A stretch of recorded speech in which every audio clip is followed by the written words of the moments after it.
Assalamualaikum warahmatullahi wabarakatuh. Perkenalkan, nama saya Nur Isnaini dari kelas PAIB. Di sini saya akan memaparkan tentang tahapan perkembangan peserta didik. Yang pertama ada fase embrionik. Fase embrionik merupakan proses pertumbuhan dan perkembangan embrio pada saat kehamilan hingga melahirkan. Fase embrionik adalah fase yang dimana pembentukan zigot yang berubah menjadi embrio. Nah, jadi zigot di sini terbentuk adanya proses fertilasi antara sel sperma dan juga sel telur yang mengalami pertambahan jumlah sel akibat pembelahan secara mitosis. Fase yang kedua ada fase pasca embrionik, merupakan proses pertumbuhan dan perkembangan yang terjadi setelah manusia lahir. Fase pasca embrionik adalah fase yang dimana pertumbuhan dan perkembangan yang terjadi pada manusia dimulai sejak manusia itu lahir sampai manusia itu dewasa. Jadi, semua manusia pasti akan mengalami yang namanya pertumbuhan dan juga perkembangan. Tahapan yang ketiga ada fase anak-anak. Pada fase ini, manusia sudah mulai berkembang secara emosional dan juga secara sosial. Pada fase anak-anak, dimulai sejak anak-anak itu berumur 2-6 tahun. Biasanya, anak-anak sangat bergantung kepada orang tuanya yang ada di rumah. Sehingga peran orang tua di sini sangatlah penting bagi anak-anak untuk mereka terjun langsung ke dalam lingkungan masyarakat, seperti lingkungan sekolah. Anak-anak biasanya memiliki sifat seperti mudah meniru, berhayal, bermain, dan juga yang lainnya.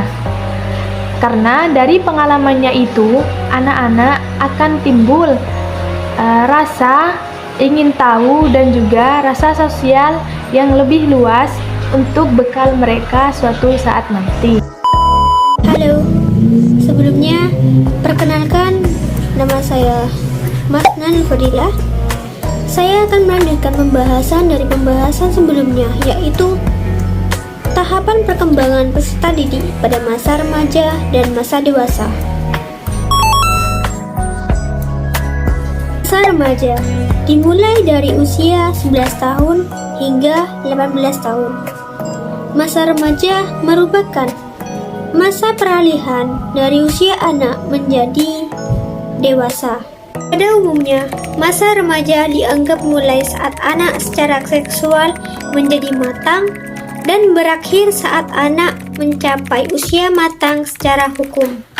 Pada masa remaja akan mengalami yang namanya pubertas. Bagi wanita, dimulai dari usia 9-14 tahun, sedangkan bagi laki-laki dimulai dari usia 10-15 tahun. Bagi kebanyakan wanita, bukti atau ciri-ciri pertama pubertas adalah perkembangan payudara, tetapi bisa juga pertumbuhan rambut kemaluan. Sedangkan untuk laki-laki ditandai dengan suara yang membesar, tumbuh jakun, dan tumbuh kumis atau jenggot. Kemudian beralih pada masa dewasa. Masa dewasa biasanya dimulai dari usia 18 tahun hingga kira-kira usia 40 tahun dan juga biasanya ditandai dengan selesainya pertumbuhan pubertas. Pada masa ini ditandai dengan berhentinya pertumbuhan fisik pada manusia, seperti halnya tidak bisa bertambah tinggi, namun masih bisa bertambah berat badan. Saya Aulul Daas di sini terkait dengan analisis saya terhadap perkembangan si anak mulai dari faktor aspek psikomotorik, kognitif, dan aspek afektif. Terkait dengan pertama yaitu aspek psikomotorik, ada yang namanya aspek psikomotorik. motorik kasar dan motorik halus. Di sini kalau motorik kasar itu cenderung anak itu menggunakan ototnya. Ketika melihat anak itu mendorong, anak itu berlari, memukul, dan sebagainya. Tetapi kalau motorik halus, anak itu cenderung ketika saya melihat itu menulis, mengambil dedaunan, mengiris, dan lain sebagainya. Pokoknya yang halus-halus.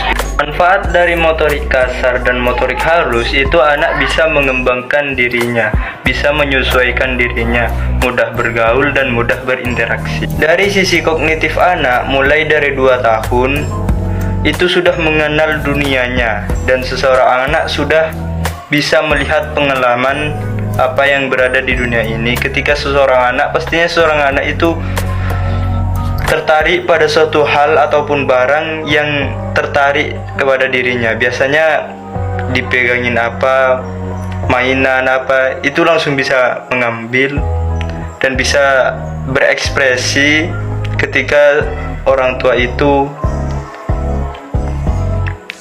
melakukan komunikasi terhadap anak. Aspek afektif di sini adalah aspek yang mengenal.